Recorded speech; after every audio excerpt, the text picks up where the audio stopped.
And just how accurate were they in copying the Old Testament books? Up until about 65 years ago, the oldest manuscripts of the Old Testament came from around 1000 AD. These were called the Masoretic texts. They were the product of a group of Jewish scholars known as the Masoretes. They took on the responsibility to ensure that the books of the Old Testament were preserved for future generations. But how accurate was the Masoretic text?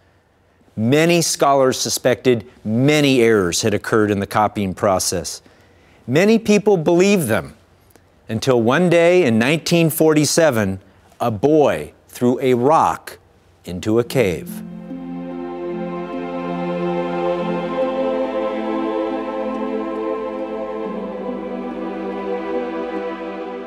That rock struck pottery, about 37 jars from the testimony of that particular Bedouin shepherd.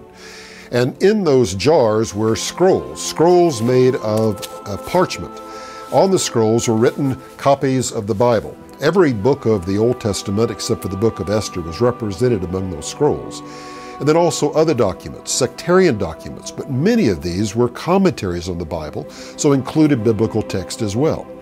What is interesting is that from one of those caves, and there were 11 caves numbered in the order of their discovery, from cave 1 came copies of the book of Isaiah. In fact, a complete copy of Isaiah, the longest book in the Old Testament, 66 chapters, the best to compare perhaps with the Masoretic text to determine how well the text had been transmitted.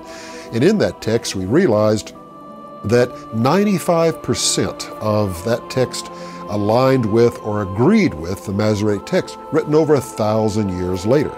So we saw in that text the accuracy of transmission by those Hebrew scribes over that long period of time.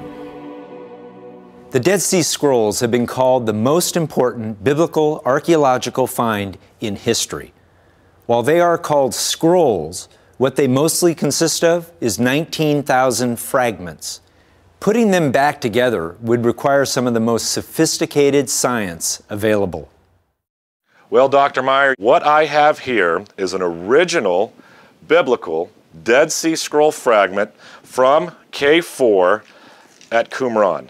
And what I'm about to show you here, very few people outside of Jerusalem ever get the opportunity to hold, study, examine with their own eyes an original, on sheepskin, biblical Dead Sea Scroll fragment. That's from the book of Daniel. It dates to 125 BC. Oh, fabulous. Now remember, as we've taught already, the Dead Sea Scrolls weren't really scrolls. That's a misnomer, because very few complete scrolls were actually found. The great discovery came in over 19,000 pieces that have taken literally 60 years to put back together again into the 800 or so scrolls that we know today. Now, to help understand a little bit about the science and academia of this particular project, here in my hand is a fragment of a Torah scroll from the book of Leviticus. And as you can see, two columns, as you were mentioning before, stitched together. And if we were to be on the reconstruction process, and this is just 350 years old, sheepskin as well, as we were putting the scrolls back together again in Jerusalem, what we would have to do is find where that particular piece went in the text. What a puzzle, right? And we would literally put it back together again on where it was supposed to go.